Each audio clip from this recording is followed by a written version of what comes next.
L Shaddai El Shaddai సర్వశక్తిమంతుడా. El Shaddai El Shaddai సర్వశక్తిమంతుడా.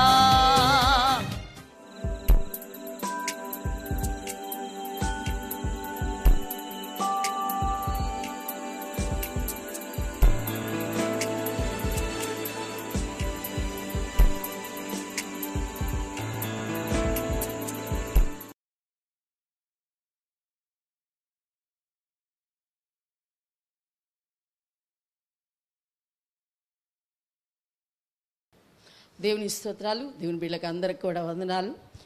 ఈ సమయంలో మనం దేవుని వాక్యంలో నుండి రోమీయులకు రాసిన పత్రిక 8వ అధ్యాయం 16వ వచనం చదువుకుందాం. రోమీయులకు రాసిన పత్రిక, మనము దేవుని పిల్లలమని ఆత్మ తానే మన ఆత్మతో కూడా సాక్ష్యం ఇచ్చుచున్నాడు. ప్రార్థన చేసుకుందాం. పరిశుద్ధుడా, జీవాధిపతి, మహోన్నతమైన ప్రభా, ఈ సమయంలో ప్రభా వాక్యం ద్వారా మాతో మాట్లాడమడుగుచున్న రెండో దిన ఉపవాస ప్రార్థనలో మాకు కావలసిన వర్తమానం యేసు నామములో మాకు అనుగ్రహించబడును గాక. బలమైనటువంటి నీ కృపను మాకు తోడుగా ఉంచి మాట్లాడమని యేసు నామమును వేడుకొని ప్రార్థన చేస్తున్నాం తండ్రి. ఆమేన్. మనము దేవుని పిల్లలమని ఆత్మ తానే మన ఆత్మతో కూడా సాక్ష్యం ఇచ్చుచున్నాడు. చాలా. ఈరోజు వాక్యం అంశం ఏంటంటే పరిశుద్ధ ఆత్మదేవుడు మరి ఆయన చేసే పని ఎలాగుంటుంది అనేది మనం తెలుసుకుంటున్నాం. ఆయన ఏం చేస్తున్నాడు అని అంటే ఇక్కడ పరిశుద్ధాత్మదేవుడు ఏమని అంటున్నాడు? మనల్ని ఏమంటున్నాడు? ఆయన నా పిల్లలు అంటున్నాడు. దేవుడు నామానికే మహిమ కలుగును గాక. పరిశుద్ధాత్మదేవునికి మనం ఎవరమై ఉన్నాం? అమ్మా పిల్లలమని ఆయనే సాక్ష్యం ఇస్తున్నాడు. ఎవరో కాదు చెప్పటం, ఎవరో కాదు, ఆయనే సాక్ష్యం ఇస్తున్నాడంట పరిశుద్ధాత్మదేవుడే. కాబట్టి మనం దిగులు పడాల్సిన అవసరం లేదు. మనం ఎవరమై ఉన్నాం? ఆయన పిల్లలమై ఉన్నాం. ఆయన ఎవరై ఉన్నారు? మనకి తండ్రి అయి ఉన్నారు. మనం లోపటి వారము అని గుర్తుపెట్టుకోవాలి. మనం ఎవరమని చెప్పి గుర్తుపెట్టుకోవాలి? లోపటి వారం, బయట వారం కాదు, మనం లోపటి వారం మనం. కాబట్టి మనం ఆయన తండ్రి, మనం పిల్లలమై ఉన్నాం. అందుకని పరిశుద్ధాత్మదేవుడు చాలా స్పష్టంగా చెబుతున్నాడు. అందుకని ఒక సమయంలో యేసు ప్రభు శరీరధారిగా ఉన్న దినాల్లో కూడా ఆయన ఏం చెబుతున్నాడంటే అడుగుడి మీకు ఇవ్వబడును అని నుంచి చెబుతూ ఉంటాడు. దగ్గరికి వచ్చి ప్రభు మరి యోహాను శిష్యులు వచ్చి యేసయ్యను అడుగుతూ ఉంటారు. ఏమన్నానంటే, అయ్యా వాళ్ళు ప్రార్థన చేస్తున్నారు, మరి మేము ప్రార్థన చేయలేకపోతున్నాం అనని యేసు ప్రభు శిష్యులు అడుగుతా ఉన్నప్పుడు ఆయన ఏం చెబుతాడు అని అంటే, ఇదిగో మీరు ఈ విధంగా ప్రార్థన చేస్తే మరి దేవుడు అనుగ్రహిస్తాడు అని చెప్పి ఆయన మంచి మరి ప్రార్థన విషయాన్ని అక్కడ చెబుతూ ఉంటాడు. ప్రార్థన చెప్పడం అయిపోయిన తర్వాత వీళ్ళ హృదయాల్లో వీళ్ళు ఎవరో తెలుసుకోవటం కోసమై వాళ్ళ హృదయంలో దేవుడి మాటలు ముద్రింపబడాలని యేసు ప్రభు అక్కడ ఒక స్నేహితుడు ఉన్నాడు అని చెప్పి ఒక కథ చెప్తాడు. ఆ స్నేహితుడు అయినటువంటి వాడు ఎలాగుంటున్నాడంట, మరి ఆయన దగ్గర రొట్టెలు లేవు. రొట్టెలు లేకపోతే తన స్నేహితుడి దగ్గరికి వెళ్ళి మరి నాకు ఎన్ని రొట్టెలు కావాలని అడుగుతున్నాడు? నాకు రొట్టెలు ఇవ్వాలని అంటున్నాడా? కాదు, ఏమంటున్నాడు? నాకు 3 రొట్టెలు ఇవ్వని స్పష్టంగా అడుగుతున్నాడంట. ఎలాగడుగుతున్నాడు? 3 రొట్టెలు నాకు కావాలి అని అడుగుతున్నాడు. నీ దగ్గర రొట్టెలుంటే ఇవ్వు నాకు అని అంటులే, నాకు 3 రొట్టెలు కావాలి అని అంటున్నాడు. లూకాసు వార్త 11వ అధ్యాయంలో చూస్తే మనకు అర్థమవుతుంది. 3 రొట్టెలు కావాలన్నప్పుడు సరేనని చెప్పి మరి ఆయన చూస్తే ఎలాగున్నాడు, ఆయన పరిస్థితి చూస్తే ఎలాగుంది, అక్కడ చాలా బాధాకరంగానే ఉంది. ఎందుకంటే అర్ధరాత్రి సమయంలో తన స్నేహితుడు వచ్చి అడిగినప్పుడు ఈ స్నేహితుడు పోయి తన స్నేహితుడిని అడుగుతా ఉన్నాడు. అలాంటి సమయంలో మరి ఆయన ఏమంటున్నాడంటే, నేను నా పిల్లలతో కూడా పనుకొని ఉన్నాను అంటున్నాడు. ఏమంటున్నాడు? నా పిల్లలతో కూడా పనుకొని ఉన్నాను అంటున్నాడు. నేను లేచి ఇయ్యలేనని చెప్పునా? ఎందుకని చెప్పడు? అది దేవుడి నామానికే మహిమ కలుగును గాక.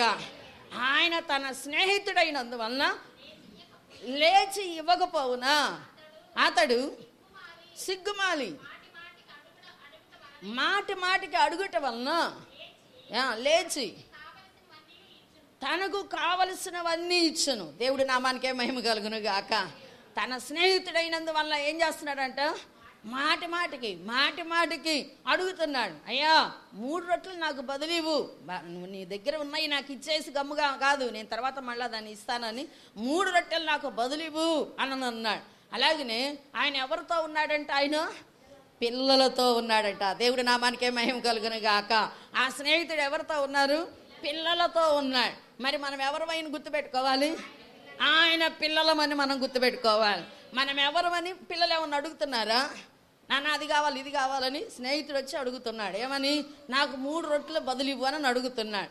కానీ పిల్లలు అడగటల్లా 3 రొట్టెలు నాకు కావాలి, లేక నాకు బట్టలు కావాలి, నాకు అది కావాలి ఇది కావాలని వాళ్ళేం అడగటల్లా. వాళ్ళు ఎవరితో ఉన్నారు, తండ్రితో పొనుకొని ఉన్నాడు. దేవుడి నామానికే స్తోత్రం కలుగును గాక. ఇప్పుడు మనం అందరం ఎవరమి, ఆయన పిల్లలమై ఉన్నాం కాబట్టి దేవుడు నా మహిమార్థమై దేవుడు మనల్ని ఏం చేస్తున్నాడు, ఆయన మనల గురించి సాక్ష్యం ఇస్తున్నాడంట. వీరు నా పిల్లలు అంటున్నాడు. ఒకటే మాట యేసయ్య ఏమంటున్నాడు, పరిశుద్ధాత్మ దేవుడు ఏమంటున్నాడు, నా పిల్లలు అని అంటున్నాడు. అందుకనే ఆయన పిల్లలమైనటువంటి మనం ఏమడిగినా కూడా పరిశుద్ధాత్మను అడుగుతున్నావా, లేకపోతే కుటుంబ అవసరతల నిమిత్తం ఏమైనా అడుగుతున్నావా, లేక ఇంకా ఏదైనా అడుగుతున్నావా, ఆయన ఏం చేస్తాడంట, అనుగ్రహిస్తాడు ఖచ్చితంగా. అయితే దేవుడు మనం అడుక్కునేది ఏంది, మనం తండ్రి కదా ఆయన, మనం ఆయన పిల్లలం కదా, మనం అడుక్కునేది ఏంది, అడుగు వాటికంటే ఊహించే వాటికంటే అత్యధికంగా ఇవ్వగలిగిన దేవుడు అయ్యున్నాడు కదా, నిశ్చయంగా ఇస్తాడు. అడుగు వాటికంటే ఊహించే వాటికన్నా కూడా అత్యధికంగా దేవుడు ఇస్తాడు. అయితే నువ్వు చేయాల్సిన పని ఏంటంటే అడగాలి ఖచ్చితంగా. ఒక్కసారైనా సరే ఏం చేయాలి, నువ్వు అమ్మైనా ఏం చేయదంట, అడగంది అన్నం పెట్టదండి. అందుకని ఒక్కసారైనా నువ్వు అడగాలి. తర్వాత ఏం చేసేయాలి, పొద్దుగుకులు అడుగుదామా, ఆయన నీకు తండ్రి కాబట్టి నువ్వు పొద్దుగుకులు అడగాల్సిన అవసరం లేదు. ఒకసారి నువ్వు గుర్తు చేసావు, అడిగావు, నీకు కావాల్సింది అంతే. తర్వాత ఏం చేసేవాడిగా ఉండాలి, ఇది నువ్వు నాకు ఇచ్చినందుకు నేను స్తుతిస్తున్నాను తండ్రి అని చెప్పు. ఇది నువ్వు నాకు ఇచ్చినందుకు నేను స్తుతిస్తున్నాను తండ్రి అని చెప్పు. ఖచ్చితంగా దేవుడు నేను జ్ఞాపకం చేసుకుంటాడు.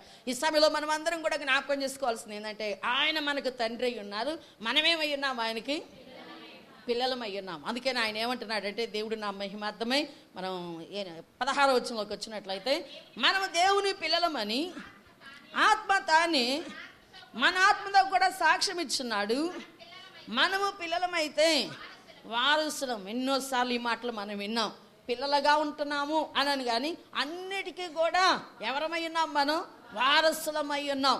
సంతోషానికి వారసులమే, శ్రమలకు కూడా వారసులమే.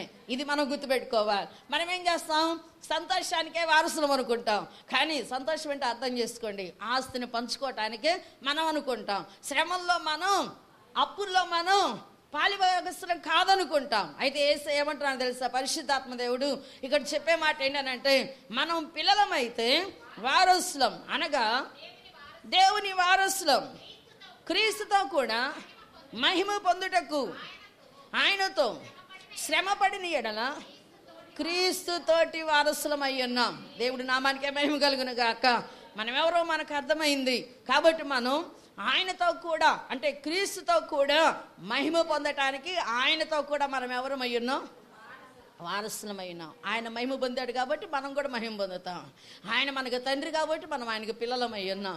అందుకని మనం అందరం కూడా గుర్తుపెట్టుకోవాల్సింది, అన్నిటికీ మనం వారసులమే అనేది మనం మర్చిపోకూడదు. సంతోషానికి వారసులమే, శ్రమకు కూడా మనం వారసులమే. శ్రమ వచ్చింది అనుకోండి, ఏమైపోతున్నాం, గొంగళి పురుగులాగా అవుతున్నాం. అయితే సీతాకొక చిలుకలాగా ఉండాలని యేసయ్య కోరుకుంటున్నాడు. శ్రమల్లో ఎలాగ ఉండాలంటే మనం ఎగరాలంట యేసయ్య నామంలో. దేవుడు నామానికే మహిమ కలుగు. ఎట్లా ఎగరగలం, వాక్యంలో ఉంది మనకి. యెషయా గ్రంథం 40 వచనంలో ఏమని రాయబడిందనంటే, యెహోవా కొరకు ఎదురు చూచువారు, ఎప్పుడు నువ్వు ఎగరగలవంటున్నాడు యేసయ్య, యెహోవా కొరకు ఎదురు చూచువారు నూతన బలం పొందుతారు, వారు పక్షిరాజు వలె పైకెగురుతారు, రెక్కలు చాపి పైకెగురుతారు, అల్లయ్యక పరిగెత్తుతారు, సమస్యలక నడిచిపోతాను. అలాంటి అనుభవం దేవుడు నీకు నాకు అనుగ్రహించబడును గాక. పైకి ఎగరాలంటే మనం రెక్కలు చాపి పైకి ఎగిరే వారిగా ఉండాలి. అలాగుండాలని దేవుడు ఎంతగానో కోరుతున్నాడు. ఎందుకంటే శ్రమల్లో మనం ఏమవుతున్నాం, ముడుచుకుపోయే వారిగా మనం ఉండకూడదు. ఎలాగుండాలంటే దేవుడు నా మహిమార్థమై సీతాకొక చిలుక వలె ఎగరాలంటున్నాడు యేసయ్య. పైకి ఎగిరే వారిగా ఉండాలని దేవుడు కోరుతూ ఉన్నాడు. ఎప్పుడు చేయగలవు ఈ పని? ఎప్పుడు చేయగలవు? నువ్వు ఆయన కుమారుడివి, కుమార్తెవు కాబట్టి ప్రభు దగ్గర కనిపెట్టుకో. ప్రభు, నిశ్చయంగా నువ్వు ఈ కార్యం నాకు చేస్తున్నావు, నిశ్చయంగా నేను నీ కుమార్తెను అయ్యున్నాను కాబట్టి, నీ కుమారుని అయ్యున్నాను కాబట్టి ఈ కార్యం నువ్వు చేసావయ్యా అని చెప్పి దేవుడి దగ్గర కృతజ్ఞతాస్తుతులు చెల్లిస్తూ ప్రార్థించే దేవుడు ఖచ్చితంగా నీకు సహాయం చేస్తాడు. నువ్వు పైకి ఎగురుతూ ఉంటావు. సాతానుడు ఎక్కడ ఉంటాడు? వాడి స్థానం మనందరికీ తెలుసు కదా. వాడి స్థానం ఎక్కడ ఉందో? మన పాదాల కింద వాడు ఉంటాడు. నువ్వు ఎక్కడుంటావు? దేవుడు నా మహిమలో, దేవుడు దయతోటి ఎగురుతా, పరిశుద్ధాత్మక ఆనందంతో నువ్వు జీవిస్తావని ప్రభు చెబుతా ఉన్నాడు. అందుకనే మనం ఆయన ఎవరు అనేది మనం గుర్తుపెట్టుకోవాలి, మనం ఎవరం అనేది మనం గుర్తుపెట్టుకోవాలి. అప్పుడు దేవుడు సమస్త కార్యాలు జరిగిస్తాడు. అందుకని పరిశుద్ధాత్మ దేవుడు ఆయన పిల్లలమని చెప్పి ఏం చేస్తున్నాడు? ఆయన మన గురించి సాక్ష్యం ఇస్తున్నాడు. ఈ విషయాన్ని మనం గుర్తుపెట్టుకోవాలి. అయితే ఇంకొక విషయాన్ని కూడా మనం తెలుసుకుందాం. ఏంటనంటే, దేవుడు నా మహిమార్థమై ఎఫెసీయులకు రాసిన పత్రిక 3వ అధ్యాయం 15వ వచనంలో పరిశుద్ధాత్మ దేవుడు ఎప్పుడు నిన్ను బలపరచాలని కోరుకుంటున్నాడు. ఎప్పుడు కూడా నిన్ను బలపరచాలని ఆయన యొక్క ఉద్దేశమైంది. మీరు అంతరంగ పురుషుని యందు శక్తి కలిగి ఆయన ఆత్మ వలన బలపరచబడినట్లుగా క్రీస్తు మీ హృదయములలో విశ్వాసము ద్వారా నివసించినట్లుగాను తన మహిమ ఐశ్వర్యము చొప్పున మీకు దయచేయవలనని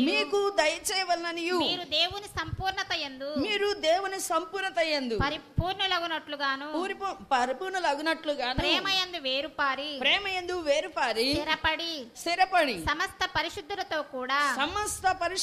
కూడా దాని వెడల్పు, పొడగు, లోతు ఎత్తును ఎంతో గ్రహించుకొనుటకును జ్ఞానమునకు మించిన క్రీస్తు ప్రేమను తెలుసుకొనుటకును తగిన శక్తి గలవారు కావాలని ప్రార్థించుచున్నాను. పరిశుద్ధాత్మ దేవుడు ఏం చేస్తున్నాడు అని అంటే, మనందరిని కూడా బలపరుస్తున్నాడు.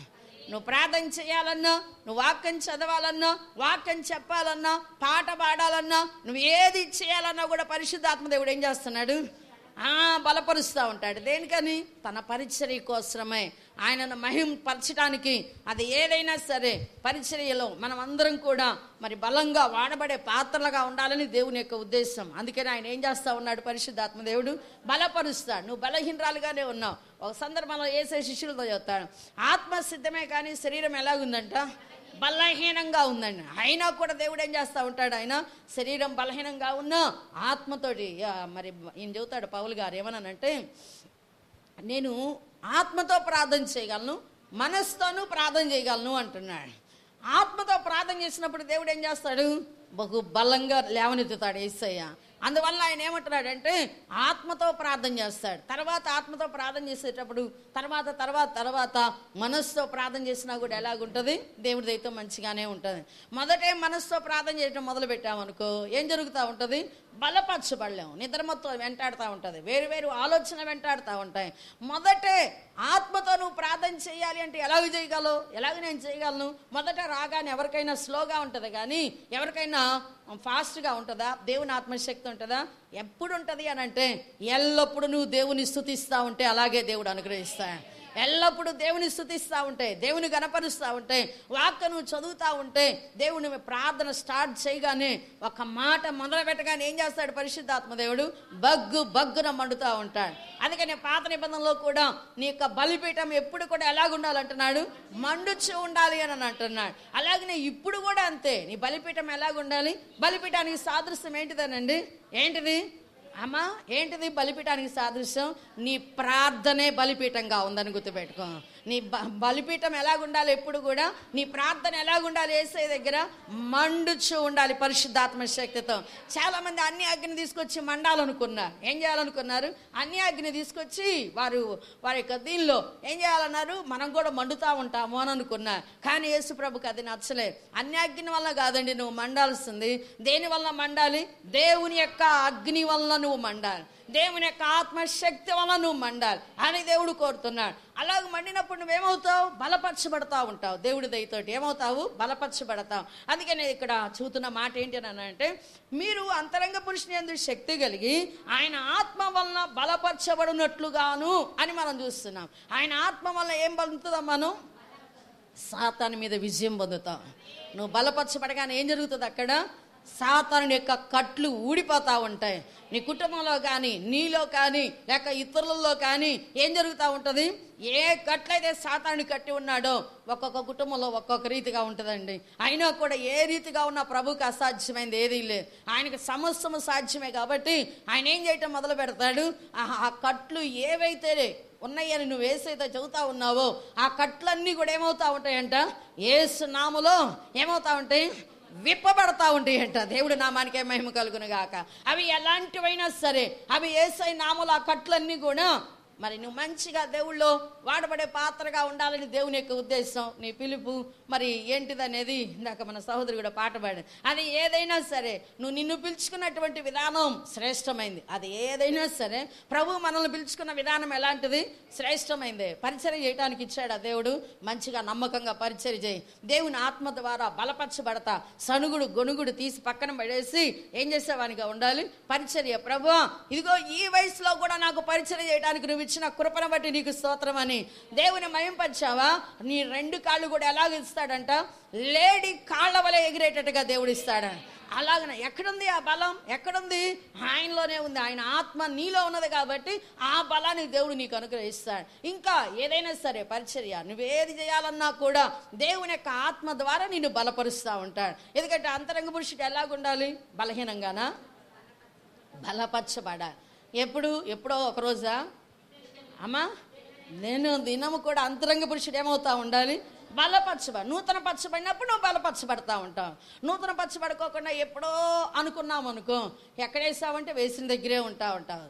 దినము కూడా ఎలాగుండాలి? నూతన పరచబడాలి. దినదినం అంతరంగ పురుషుడు నూతన పరచబడినప్పుడు నీకేమనిపిస్తుంది అని అంటే, ఒక్క మాటలో చెప్పాలంటే ఈ చులకనైన శ్రమ ఏ పాటిది అని అంటావంట. ఏమంటావు నువ్వు? అబ్బో అసలు నేను తట్టుకోలేకపోతున్నానండి ఈ బాధతోటి అని నువ్వు అనలేవంట. ఆ మాట ఏమంటావు? చులకనైన శ్రమ ఏ పాటిది అని అంటావంట. ఎందుకని? అంతరంగ పురుషుడు దినదినం ఏమవుతున్నాడు? నూతన పరచబడుతున్నాడు, బలముతో ఉంటున్నాడు. అందువల్ల నువ్వు కూడా ఆ మాట పలకగలం. అంతరంగ పురుషులో ఎవరొచ్చి నివాసం చేస్తున్నారు? దేవుని యొక్క ఆత్మ. మన ఆత్మలో ఏ ఆత్మచ్చి నివాసం చేస్తున్నారు? దేవుని ఆత్మచ్చి నివాసం చేస్తున్నారు. కాబట్టి ఎలాగుంటావంటే ఆయన నీవు ఏకమై ఉంటావు. అలాంటి సమయాల్లో ఎంతో బలం దేవుడు నీకు అనుగ్రహిస్తూ ఉంటాడు. నీ దేహం ఎంతగానో బలహీనపరుచబడతా ఉంటుంది. అపవాది ఎలాగైనా సరే దేహాన్ని బలహీనపరిచి నిన్ను బలము లేని వ్యక్తిగా చేయాలని అనుకుంటాడు వాడు. అయితే నువ్వు ఒక్కసారి యేసయ్యతో చెప్పు.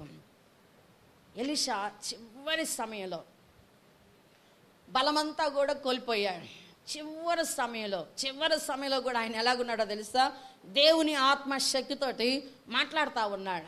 అక్కడ ఉన్నటువంటి ఆ రాజు ఎంతో బాధపడుతున్నాడు. అంటే ఈయన అయిపోయే సమయం దగ్గరికి వస్తుందని చెప్పి, దేవుడి దగ్గరికి వెళ్ళే సమయం దగ్గరికి వస్తుందని ఎంతో బాధ నొందుతూ ఉన్నాడు, వేదన నొందుతూ ఉన్నాడు. బాధ నొందుతూ ఉంటే, అయ్యో ఇశ్రాయేల్ వారికి రౌతులు రథము నీవే కదయ్యా, అంటే బలము నీవే కదయ్యా, మాకందరికి కూడా మరి రాజుని నేనైనా నువ్వేనయ్యా బలం అని చెప్పి ఎంతగానో దేవుడు నీ ద్వారా ఇదిగో ఇలాంటి కార్యాలు జరిగిస్తా ఎంతగానో మమ్మల్ని బలపరుస్తా ఉన్నాడు.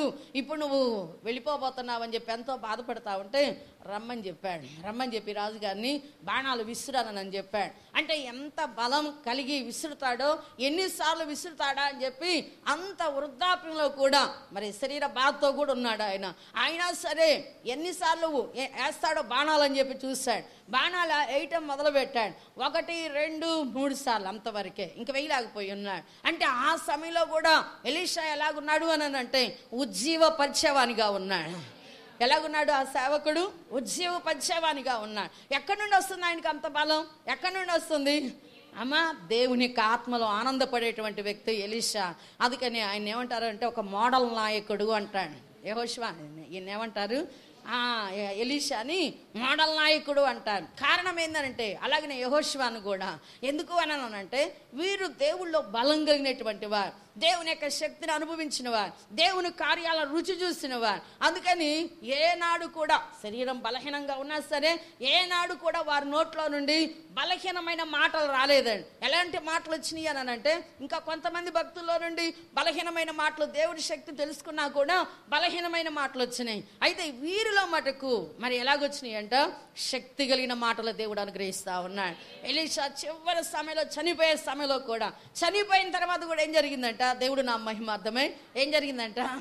ఒక వ్యక్తిని, చనిపోయినటువంటి వ్యక్తిని ఆయన సమాధిలోకి తీసుకొని పెడితే ఆయన ఎలాగున్నాడంట, బలము కలిగి లేచాడంట. దేవుడు నామం, చచ్చిపోయిన వాడు లేచాడండి. అలాగున దేవుడి యొక్క ఆయన నామం మహిమార్థమై దేవుడు మనకి ఏమనుగ్రహిస్తాడంటే బలాన్ని దేవుడు అనుగ్రహిస్తాడు.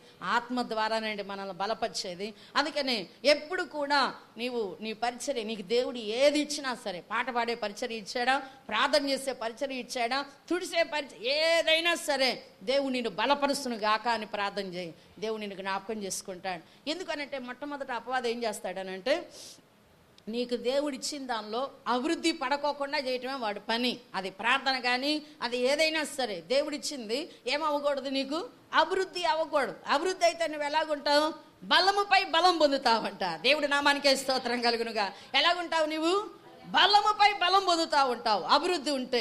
అభివృద్ధి లేకోకుండా ఎలాగుంటావు, దేవుడిచ్చిన బలం ఎప్పుడో ఇచ్చాడనని దాని గురించే ఎప్పుడో ఒకసారి రెండుసార్లు జ్ఞాపకం చేసుకుంటా ఉంటావు. అయితే నువ్వు అభివృద్ధి పడటం వాడికి ఇష్టం లేక, బలముపై బలం పొందడం వాడికి ఇష్టం లేక నిన్ను బలహీనపరచాలని వాడు చూస్తూ ఉంటాడు. అయినా సరే నువ్వు ఎలాగుండాలి అని అంటే, వాడు నిన్ను బలహీనపరచాలని చూసినా నువ్వే ఏమని ఉండాలి, ఎలాగుండాలి అని అంటే, నా దేవుడు నన్ను బలపరుస్తాడు, ఆయన ఆత్మ ద్వారా నా దేవుడు నన్ను బలపరుస్తాడు అని పరిశుద్ధాత్మ దేవుడు చెప్పిన మాటను జ్ఞాపకం చేసుకుంటా ఉన్నావా, ఖచ్చితంగా నువ్వు బలపరచబడతావు. ఎలాంటి సమయంలో కొన్ని సమయాల్లో అనుకుంటా ఉంటాం, పెద్ద వయసు అయిపోతుంది, వృద్ధాప్యం వస్తుంది అని అనుకుంటాం మనం అందరం కూడా. అయితే నేను ఆత్మకి వృద్ధాప్యం అని, లేకపోతే యవన కాలం అని, లేక ఇంకా చిన్న వయసు అని ఏముండదు. పరిశుద్ధాత్మ దేవుడే నిన్ను బలపరుస్తూ ఉంటాడు. ఆయనకి ఏమవుతా ఉండాలి, మనం ఏమవుతా ఉండాలి, లోబడతా ఉండాలి. పరిశుద్ధాత్మ దేవుడికి ఏమవ్వాలి, లోబడటం మనం నేర్చుకోవాలి. అయితే ఇంకా కూడా మనం దేవుని వాక్యంలో చూస్తే పరిశుద్ధాత్మ దేవుడు ఏం చేస్తూ ఉంటాడంటే, వాక్శక్తిని దేవుడు నీకు నాకు అనుగ్రహిస్తూ ఉంటాడు. ఏమనుగ్రహిస్తాడు ఆయన, వాక్శక్తిని దేవుడు అపోస్తుల కార్యంలో చూసినట్లయితే 2వ అధ్యాయం 4వ వచనంలో పరిశుద్ధాత్మ దేవుడు వాక్శక్తిని, అందరూ పరిశుద్ధాత్మతో నిండుకొనిన వారై ఆత్మ వారికి వాక్శక్తి అనుగ్రహించిన కొలది అన్య భాషలతో మాట్లాడసాగిరి. దేవుడు ఎప్పుడైతే ఆత్మ ద్వారా నీకు వాక్శక్తిని అనుగ్రహించాడో అప్పుడు ఏం జరుగుతూ ఉంటుంది అని అంటే, మాట నీదిగా ఉండదండి. వాక్శక్తి దేవుడు అనుగ్రహించినప్పుడు అది ఏదైనా సరే, పాట కానీ మాటలు కానీ వాక్యం చెప్పేటప్పుడు కానీ వాక్శక్తి ఇవ్వగానే అది నీ నోరుగా ఉండదండి. అది పరిశుద్ధాత్మ దేవుడే ఆ నోటిని దేవుడు నీకు అనుగ్రహిస్తాడు. పై కనపడేది నీ నోరే, కానీ భాష నీది కాదు, స్వరం నీది కాదు. దేవుడు ఏం చేస్తున్నాడో తెలుసా, బహు బలమైనటువంటి వాక్శక్తితో నువ్వు ఎలాగూ పాడాలో అలాంటి పాటను దేవుడు నీకు అనుగ్రహిస్తున్నాడు. నువ్వు ఎలాగూ వాక్యం చెప్పాలో ఆ వాక్యం దేవుడు అనుగ్రహిస్తున్నాడు. నువ్వు ఎలాగూ ప్రార్థించాలో అవి దేవుడు అనుగ్రహిస్తున్నాడు. అది నువ్వు ఎలాగున అన్య భాషల్లో మాట్లాడాలో అది దేవుడు అనుగ్రహిస్తున్నాడు. అన్య భాషలలో పాటలు పాడేటువంటి కృప కూడా దేవుడు అనుగ్రహిస్తూ ఉంటాడు. మామూలుగా కాదండి, మామూలుగా పాడతాం, కానీ భాషల్లో పాటలు పాడేటువంటి కృప కూడా దేవుడు అనుగ్రహిస్తాడు. ఇవన్నీ ఎవరి ద్వారా వచ్చేది అంటే పరిశుద్ధాత్మ దేవుడు వాక్శక్తిని నీకు అనుగ్రహించి ఆయన కృప చూపుతూ ఉంటాడు. అయితే మనం అనేక సార్లు ఏమనుకుంటా ఉంటాం అంటే, ఈ పాట నేను పాడగలనా, ఈ ప్రార్థన నేను చేయగలనా, ఈ వాక్యం నేను చెప్పగలనా ఇంతమందిలో అని మనకన్నీ ఏమొస్తూ ఉంటాయి, క్వశ్చన్లు వస్తూ ఉంటాయి. అయితే యేసు ప్రభు ఏమంటున్నాడు అని అంటే, ఆయన వాక్శక్తి నీకు ఇచ్చినప్పుడు ఆయన చేపిస్తాడు ఆ పని అంతా కూడా. అందుకని ఇక్కడ అందరూ కూడా దేవుని బిడ్డలు ఎంతమంది ఉన్నారు, 120 మంది మరి దేవుణ్ణి ఎంతగానో గణపరుస్తా ప్రార్థన చేస్తా ఎంతగానో ఉన్నారు, కనిపెట్టుకొని ఉన్నారు, ప్రార్థనలు చేస్తూ ఉన్నారు. దేవుడు నా మహిమార్థమై వారందరూ కూడా దేని కొరకు కనిపెట్టుకుంటా ఉన్నారు, పరిశుద్ధాత్మ కొరకై. దేవుడిచ్చిన వాగ్దానం, మీరు శక్తిని పొందుతారు మీరు అని ప్రభువు చెప్పాడు ముందుగానే. ఆయన వెళ్ళక ముందే చెప్పేశాడు. ఆయన వెళ్ళిపోయాడు, వీళ్ళు కనిపెట్టుకుంటా ఉన్నారు. మరి 120 మంది కనిపెట్టుకుంటా ఉన్నారు. మరి కనిపెట్టుకుంటా 9 దినాలు అయిపోయినాయి. 10వ దినాన పెంతెకోస్తు దినం వచ్చింది. ఆ పెంతెకోస్తు దినమున అందరూ కూడా యూదులు ఎక్కడెక్కడ ఏ ఊర్లో ఉన్నారు అందరూ కూడా వచ్చి యెరూషలేముకి వచ్చి ఏం చేస్తూ ఉన్నారు, యెరూషలేములో దేవాలయంలోకి వచ్చి ప్రార్థన చేసుకుంటా ఉన్నారు. వాళ్ళు ప్రార్థన చేసుకుంటా ఉన్నారు 10వ దినాన. వీళ్ళకి 10వ దినం, వాళ్ళకేమో ఏ దినం, వాళ్ళకి పెంతెకోస్తు దినం. వీళ్ళకేమో 10వ దినం, వాళ్ళకేమో పెంతెకోస్తు దినం. ఈ దినాన దేవుడు ఏమనుకున్నాడు అని అంటే, నా ఆత్మను కుమ్మరించాలి వీళ్ళ మీద అని అనుకున్నాడు. ఆయన ఆత్మను ఆయన కుమ్మరిస్తా ఉన్నాడు. ఆయన ఆత్మను కుమ్మరించినప్పుడు ఏం జరిగింది అని అంటే, దేవుడు నా మహిమార్థమై అందరూ కూడా వాక్శక్తి మరి దేవుడు ఇచ్చిన కొలది ఏం చేస్తున్నారంట, అందరూ మాట్లాడుతున్నారండి అన్య భాషలు. దేవుడి నామానికే మహిమ కలుగునుగా. కొందరు కాదు, అందరూ మాట్లాడుతున్నారని మనం చూస్తున్నాం. అక్కడ అన్య భాషలు దేవుడు అనుగ్రహించగానే అక్కడ ఉన్నటువంటి వారందరూ కూడా అంటే యెరూషలేములోకి వచ్చి ఉన్నారు కదా చాలామంది, వాళ్ళందరూ కూడా ఏమనుకుంటున్నారంటే ఏంది ఇదంతా కూడా గోలగోలగా ఉంది, న్యూసెన్స్గా ఉంది అనుకుంటున్నారు కొంతమంది ఏమంటున్నారో తెలుసా? దేవుడు నా మహిమార్థమై మరి 11వ వచనం చూసినట్లయితే క్రేతీయులు, అరబీలు మొదలైన మనమందరమును వీరు మన భాషలతో దేవుని గొప్ప కార్యాలను వివరించుట వినుచున్నామని చెప్పుకుంటున్నారంట. దేవుడి నామానికే మహిమ కలుగును గాక. దేవుని కార్యాలని మన భాషలో వాళ్ళు వివరిస్తున్నారు అని చెప్పి చెబుతున్నారు. ఎవరు ఆ మాటలు చెబుతున్నటువంటి వారు? క్రేతీయులు, అరబీలు, ఇలాగున ఒక్కొక్క మరి చాలా కొన్ని ప్రాంతాల నుండి వచ్చినటువంటి వారు మరి వాళ్ళ భాషలతోటే ఏం చేస్తున్నారంట వీళ్ళు మాట్లాడటం మొదలుపెట్టి ఉన్నారు. ఇవన్నీ దేవుడు కార్యాలు ఈ విధంగా జరుగుతున్నాయి అని చెప్పి ఏం చేస్తా ఉన్నారు? దేవుడి నామాన్ని మహింపరుస్తా ఉన్నారు. ఇంకా కొంతమంది అయితే అబ్బా ఈ గోలైంది అసలు అని చెప్పి అనుకుంటా ఉన్నారు. అయితే ఏది ఏమైనా సరే దేవుడిచ్చినటువంటి వాక్శక్తి ద్వారా అక్కడ ఉన్నటువంటి మరి దేవుడు నామ మహిమార్థమే పేతురు ఏమంటున్నాడో తెలుసా? దేవుడు వాక్యాన్ని జ్ఞాపకం చేసుకొని వాగ్దానాన్ని చెబుతున్నాడు అండి. అందరూ లేచారు కానీ మాట్లాడుతుంది ఎవరు అని అంటే లీడర్ అయిన పేతురు మాట్లాడుతూ ఉన్నాడు. ఎందుకంటే ఆయన దేవుడు ఏం చేశాడంటే పెద్దగా లీడర్గా ఎన్నుకున్నాడు అన్నమాట.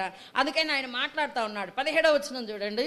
అంచె దినములందు నేను మనుషులందరి మీద నా ఆత్మను కుమ్మరించెదను, మీ కుమారులను మీ కుమార్తెలను ప్రవచించెదను, మీ యవ్వనులకు దర్శనము కలుగును, మీ వృద్ధులు కలలు కంటారు. ఎప్పుడు చెప్పారు? అపోస్తల కార్యాలయంలో ఈ మాట చెప్పింది కాదండి. యోవేలు గ్రంథంలోనే దేవుడు ఏం చేస్తున్నాడు? ఈ మాటని యోవేలు ద్వారా ప్రకటన చేపించి ఉన్నాడు, ఆత్మ ద్వారా మాట్లాడిచ్చాడు. ఆ మాటని చాలా మంది మొట్టమొదటి కొంచెం పట్టుకున్నారు కానీ తర్వాత ఏం చేస్తారంటే ఆ మాటను వదిలేశారు. అయితే దేవుడు ఏమనుకున్నాడు అని అంటే దేవుడు నామ మహిమార్థమై అపోస్తుల కార్యాల్లో మరి యేసు ప్రభు ఎప్పుడైతే భూమి మీద నుండి పరమకి ఎత్తబడి ఉన్నాడో అప్పుడు ఈ మాటను చెప్పేశాడు. ఆయన ఏ మాట చెప్పాడు? మీరు శక్తి నొందుతారు అని చెప్పాడు. ఆ శక్తిని ఆయన ఆ రోజు ప్రకటించింది. అదే మాట దేవుడు ఏం చేశాడు? పేతురుకు జ్ఞాపకం చేస్తా ఉన్నాడు. పేతురుకు జ్ఞాపకం చేస్తే అప్పుడు దాకా కూడా మాట్లాడలేని వాళ్ళు, అప్పటిదాకా కూడా ఎలాంటి పిరికివారుగా ఉన్నారో, ప్రార్థన చేయలేని వారుగా ఉన్నారో, దేవుని యొక్క పరిచర్య చేయలేని వారుగా ఉన్నారు. అలాంటి వారు కాస్త ఏం చేస్తున్నారంట? ధైర్యంగా నిలబడ్డారని. ఎంత శక్తిని దేవుడు అనుగ్రహిస్తున్నాడు. మాట్లాడుతూ ఉంటే పేతురు ఏం చేస్తున్నారంటే అక్కడ ఉన్నటువంటి వారందరూ మౌనంగా ఉండిపోయారటండి. ఏం మాట్లాడలేకపోయారు. ఈయన ఒక్కడ మాట్లాడుతున్నారు. మిగతా వారందరూ కూడా దాదాపుగా 3000 మంది దాకున్నారు. 3000 మంది అసలు ఒక్కరు కూడా నోరు విడిచి మాట్లాడలేకపోతున్నారు. మొదట మాట్లాడారు కానీ అదని ఇదని, తర్వాత ఒక్కరు కూడా ఆయన మొదలుపెట్టాడు దేవుడి సువార్త చెప్పటం. అయితే దేవుడి సువార్త చెబుతా ఉంటే ఎవరు కూడా మరి దావీదు గురించి, ఆ తర్వాత యేసు ప్రభు ఎందుకు మన కోసం వచ్చి చనిపోయాడో, మృత్యుంజయుడై లేచాడో, ఇవన్నీ చెబుతా ఉంటే అందరూ కూడా ఏమి ఇక మాట్లాడలేక విని విని దేవుడి యొక్క మాటలు వాళ్ళ హృదయంలోకి ఎలాగపోయినాయి అంట? చొచ్చుకొని పోయినాయి. వాక్శక్తి నీలో ఉంటే దేవుడు మాటలు ఏమవుతాయంట? దేవుని పాటలు ఏమవుతాయంట? దేవుడు ప్రార్థన ఏమైందంట? మన హృదయంలో చొచ్చుకొని పోయేటట్టుగా దేవుడు చేస్తాడు. వాక్శక్తి కావాలి. ఆ వాక్శక్తి దేవుడు ఇచ్చినప్పుడు అది ఎలాగుంటుంది అని అంటే ఎదుటి వానిలో నీ హృదయంతో దేవుడు మాట్లాడతాడు, ఎదుటి వాని హృదయంతో కూడా దేవుడు మాట్లాడతాడు. అందుకని వాక్శక్తి మనందరికి కావాలని మనమందరికి కూడా అదే దేని ద్వారా వచ్చేది? ఆత్మ ద్వారానండి. మరి కొంతమంది ఉంటారు బాగా మాట్లాడగలిగినటువంటి వారు, దానివల్ల రాదు ఆ వాక్శక్తి. దేవుని ఆత్మ ద్వారానే దేవుడు మనకు అనుగ్రహించేది. అది మనం అందరం కూడా గమనించుకోవాలి. అయితే ఇక్కడ దేవుని వాక్శక్తితో మాట్లాడినప్పుడు ఏం జరిగింది అని అంటే 37వ వచనం చదవండి. వారు ఈ మాట విని హృదయంలో నొచ్చుకొని సహోదరులారా మేమేమి చేతుమని పేతురును కడమ అపోస్తులను అడగగా చాలం. వాళ్ళ హృదయాల్లో ఎప్పుడైతే వాక్శక్తితో పలికిన మాటలు హృదయాల్లోకి పోయినాయో వాళ్ళు ఏమంటున్నారు? మేమేం చెయ్యాలని అని అడుగుతున్నారు. అప్పుడు దాకా కూడా కొంతమంది ఏమని మాట్లాడారు? వారు ఇష్టం వచ్చినట్టుగా మాట్లాడారు. వినిన తర్వాత వాక్శక్తితో కూడిన మాటలు వినిన తర్వాత మేమేం చెయ్యాలి అని అంటున్నారు. మేము నిద్రపోయామా అంటల్లా, ఏమంటున్నారు? మేమేం చెయ్యాలి అని అంటున్నాడు. మేమేం చెయ్యాలి అన్నప్పుడు ఏమంటున్నాడో తెలుసా ఆయన? దేవుడు నా మహిమార్థమై ఏమంటున్నాడో తెలుసా? ఏం పొందాలంటున్నారు? మారు మనసు. మొట్టమొదట దేవుని బిడ్డలకు ఏం కావాలి?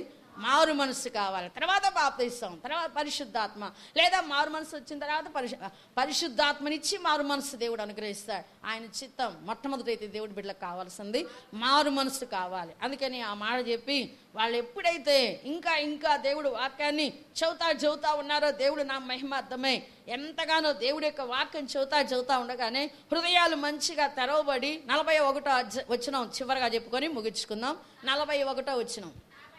కాబట్టి అతని వాక్యం అంగీకరించిన వారు బాప్తిసం పొందిరి. ఆ దినమందు ఇంచుమించు 3,000 మంది చేర్చబడి 3,000 మంది చేర్చబడిరి. దేవుడు నామానికే మహిమ కలుగును గాక. వాక్శక్తితో కూడిన దేవుని వాక్యం వినినందువలన ఎంతమంది? 3,000 మంది మారు మనసు పొందారు, బాప్తిసం పొందారండి. కాబట్టి మన జీవితాల్లో కూడా మరి వాక్శక్తి మనకి ఎంత అవసరం అని చెప్పి మనం తెలుసుకోవాలి. ఈ రీతిగా దేవుడు వాక్య ప్రకారంగా నడుచుకుంటూ ముందుకు సాగిపోదాం. దేవుడి మాటలు దీవించును గాక. ప్రార్థన చేసుకుందాం అందరం కూడా. స్తోత్రాలు హల్లెలూయా. పరిశుద్ధాత్మ దేవానికి వందనాలు, ఆశ్చర్యకరుడానికే వందనాలు, అద్భుతకరుడానికే స్తోత్రాలు. నిశ్చయంగా సమస్తమును సహాయం చేయగలిగిన దేవానికి వందనాలు. ఈ సమయంలో పరిశుద్ధాత్మ ప్రవాహం వల్లే మీరు ప్రవహిస్తున్నందుకు నీకు వందనాలు చెల్లిస్తున్నాను. నిశ్చయంగా పరిశుద్ధాత్మ దేవ ప్రతి వారిని మీరు బలపరచమడుగుతున్నాను. నీ ఆత్మ ద్వారానే మమ్మల్ని బలపరిచే దేవుడివి, నీ ఆత్మ ద్వారానే నీ పిల్లలుగా ఉండినట్లుగా చేసే దేవుడు అయ్యున్నావు. కాబట్టి ఈ సమయంలో పరిశుద్ధాత్మ దేవ మేము వారసులము గాని నువ్వు సాక్ష్యం ఇస్తున్నావు కనుక ప్రభా, సంతోషానికైనా శ్రమకైనా సిద్ధపాటు కలిగిన వారిగా ఉండటానికి సహాయం చేయమడుగుతున్నాను. ఈ సమయంలో పరిశుద్ధాత్మదేవ ప్రతి ఒక్కరిని మీరు బలపరచమడుగుతున్నాను. ఈ సమయంలో వాక్యం విన్న ప్రతి వారి ఎడల నీ కృప అధికమగును గాక. వారు ఉన్నటువంటి మహిమలో నుండి అధిక మహిమలోకి వెళ్ళుదురు గాక. వారి కుటుంబాల్లో సమస్యలని యేసు నామములో కట్లు విప్పబడను గాక.